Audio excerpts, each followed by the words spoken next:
دلوقتي مثلا هقول لك مثال تافه، ناس كتير دلوقتي يعني بتتكلم عليه. اغلب التاكسيات دلوقتي لو تلاحظ اصبح اللي بيقودها ناس كتير من اخواننا السلفيين. ناس كتير دلوقتي بتشتكي ان هو اول ما بيخش التاكسي الاخ اللي موجود في التاكسي ده يبتدي يستلمه.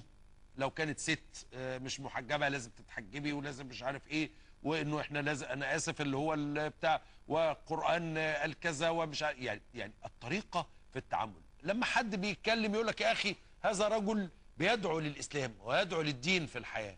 وفي ناس تانية بتقول لك لا انا حر، انا دلوقتي ركبت التاكسي انا مش عايز حضرتك تقول لي كذا او حضرتك تعمل لي يعني. هذه المساله بقت باينه قوي في المجتمع. تخش تشتري من محلات معينه مثلا حاجات، لو داخله ست مش محجبه يرفضوا ان هم يبيعوا لها.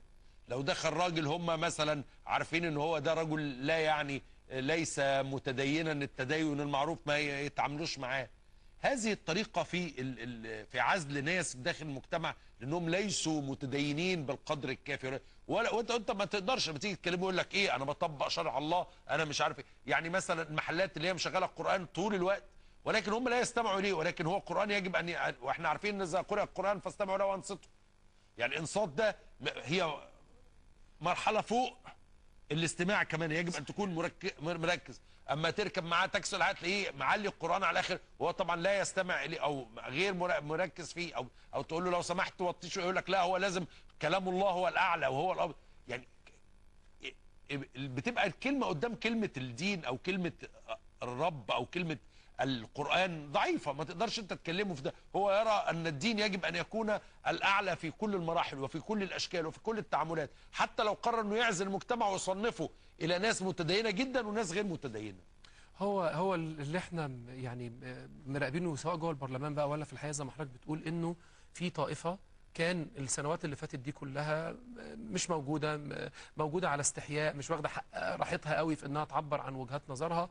والطائفة دي الآن ابتدت تتمدد وابتدت شايفة انه لا كفاية بقى الوقت اللي فات وما شابه. اولا ان هو يوعظ حد او ينصحه، النبي قال بلغوا عني ولو آية، بس ليها شوية مواصفات وشروط. انه التبليغ مش اني هقول النص بس، انا بقول فهم. فهل حضرتك تملك من التعليم ان يخليك انك انت تقول فهم النص ده؟ الحاجة التانية احنا لسه قايلين من شوية ان لو حضرتك بتقول فهم معين في مسألة خلافية ما ينفعش توهم الشخص اللي بيسمع حضرتك ان ده التفسير الوحيد. ده التفسير الوحيد. وكان من فقه الدعوة يقولوا اقول لمين واقول له ازاي واقول له فين واقول له امتى. يعني مين يقول لمين؟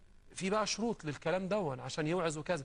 الحاجة التانية هو بيفرض برضو تاني فهمه هو لتقديس القرآن. القرآن نزل للعمل ونزل للتطبيق، وجزء منه التعبد بالذكر، والجزء بتاع التعبد بالذكر يلزمه انك تكون خالي القلب ومركز كده وعايز تسمعه، وما ينفعش حد يجبرك على انك تستمع اليه كذكر. يعني لو انا راكب تاكسي كده وانا دماغي مصدعه وبتاع واخونا مشغل وقلت له بعد اذن حضرتك انا ممكن تطفي الكاسيت، حقي عليه شرعا، لان انا من حقك انك تقفل شرعا لاني انا كاني مأجر الوقت ده بالاتعاب اللي انا هدفعها. فكره انه ينتقي في تقديم الخدمه فيدي خدمه لواحد متدين وما يديهاش لواحد غير متدين، ده معناه انه ما فهمش قول الله ارسلناك رحمه للعالمين. جايز يبقى مسيحي.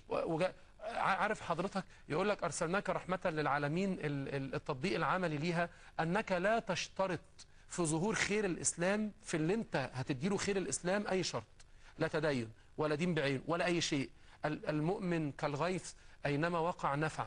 والراجل اللي بيركب التاكسي ده يركب معاه ده هو يعني من معاملتي أنا ممكن أحببه في الفكرة اللي بقولها أو ممكن أنفره من الفكرة اللي بقولها. الحاجة بقى التانية وده الأخطر، يعني إنه هم إخواننا اتربوا على ده، وبالتالي أنا مش هتكلم عنهم لأني ما هو كم الشرايط اللي موجودة اللي بتأصل ده. النهاردة لما عنوان شريط وده الأستاذ اللي عامله أو الدكتور اللي عامله من الناس اللي أنا بحترمها جدا لأنها من أصحاب الخطاب السلفي المتوازن من غير ذكر أسامي، يعني يقول لك اللحية مسألة عقيدة. ده العنوان. يعني لو انت ما عندك مش ملتحي ما يبقاش عندك عقيده. يعني العنوان ده هو ممكن يكون في التفصيل من جوه قال انها شعار للاسلام، ويمكن كان يكون في تريقه على اللحيه بشكل او باخر، وده يعني احنا ما نقبلوش، لا هنقبل ان هم يجبرونا ولا نقبل ان احنا نتريق على اللي هم متدينين بيه لله يعني. بس هل هو يعلم الشعار ده ممكن يكون عمل ايه في السامع اللي هيسمع؟ خلاص يعني انا بالنسبه له ابقى ما عنديش عقيده. يعني عارف بقى حضرتك اللحيه دي في كتب الدين لم ترد في اي موضع من كتب العقيده، وجت في كتب الفقه اخر كتاب الطهاره عنوان اسمه سنن الفطره، 5 من الفطره او 10 من الفطره، من ضمنها اعفاء اللحيه وجز الشوارب. وعنوان بس اللي هو دي الحته الوحيده اللي في العقيده. يعني موضوع اللحيه ده بيتناقش تحت العنوان ده. النبي كان بيتكلم على بعض خصال معينة بيتكلم عنها وذكرها صلى الله عليه وسلم للناس وكده. فهو حضرتك بس كده، مش العقيدة كلها في اللحية. مش عشان كده بنقول ايه بقى، اخونا اللي هو بيسوق التاكسي دون ولا هو اتربى على كده.